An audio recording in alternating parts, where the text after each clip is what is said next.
the atoms of the iron, the atoms of the copper are them different. Now the atoms which are constituting these three metals, they are so different, but they are so defining. They are so defining. When I say defining means, the atom of gold determines the properties of the gold. The atom of the iron determines the properties of the iron. The properties of the atom of copper determines the properties of the copper. So is this concept clear? If this concept is clear, then we can understand why we have to have a periodic table. Have you heard of this periodic table? Oh, good, very good. So now who has, can anybody say who has done that? Please. Mendeleev, very good. So now Mendeleev is maybe a slightly unrelated question. To which country does he belong? Russia. Very good. So now if you take Mendeleev, who has coined this periodic table, it shows so many metals, so many elements, and each element is different, having different atoms. For example, the atom of helium, the atom of hydrogen, the atom of chlorine, so all of them are different. And here also they are identified by their number. For example, helium is given 2 number. So that means that is the atomic number. Similarly, if you have chlorine, if you take that is 17 is the atomic number. Okay. So now this is how you describe. For example, if I want to call somebody, for example, my friend there sitting, so she is identified by her name. So the other friend who is sitting there is identified with the name. So similarly, atoms are also given the names, and the names are nothing but numbers. Okay, and these numbers are the exact representation of the atoms which they are made up of. Okay, so now why I am talking about these principles is, if you want to understand something in chemistry, if you are trying to say, for example, now I have a wood here. If I want to say, how do I make wood? See, if I have it a podium here ready for it, no problem. But if I have to make the wooden podium here, I need to understand what this wood is made up of, how to cut this and make it. Similarly, if you want to do something with the atoms, you have to do something. For example, if somebody gives you a task, make gold. I am not giving you gold, but make gold. But you have to understand what is gold made up of. That's what I am trying to say. Now, when we have atoms, and are they existing as simple independent identities? Again a question to you. So now I am saying gold is there. Gold is having an atom.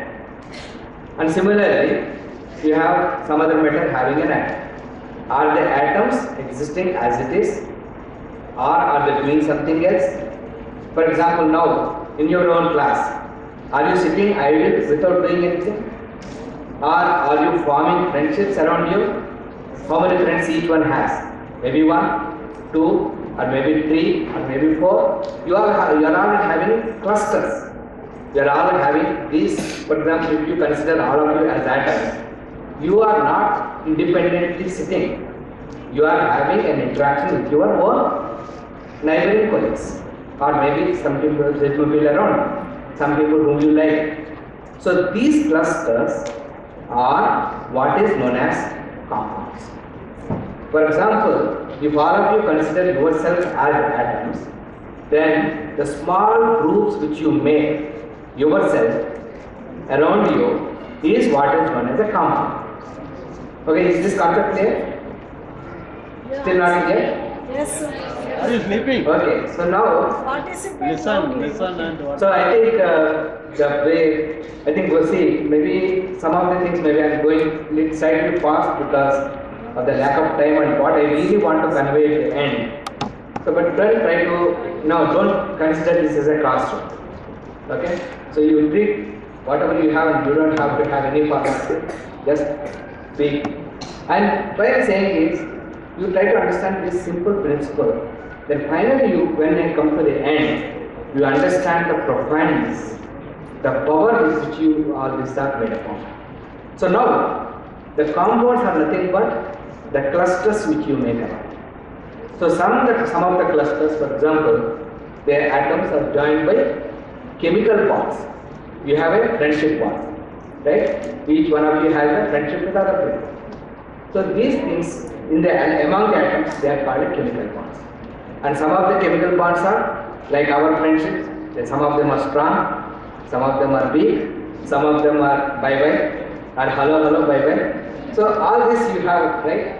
Some of them are weak, some of them are strong, and some of them they may be lifelong. Maybe after 20 years also I say, oh, so and so is my classmate in BDS and BS. So these are all, you have covalent bonds and you have ionic bonds, and also you have something known as a hydrogen bonds or van der Waals forces. So that all will come for instance. Now here you see there is something going on here. So now these clusters of compounds are called as sodium sulfate. So you have 2 atoms of sodium, 1 atom of sulfur and 4 atoms of oxygen. All these are coming together to form a sodium sulfate. And the bond which is forming them is, some of them are whatever the types of the bonds which I have been describing. So that means, and here also you have a fixed things. For example, some of them may be when teachers are forming teams around you, for doing some tasks. Some of them some of them are 3-member team, some of them they may be 4-member team, and some of them may be 5-member team. Right? You are doing certain things.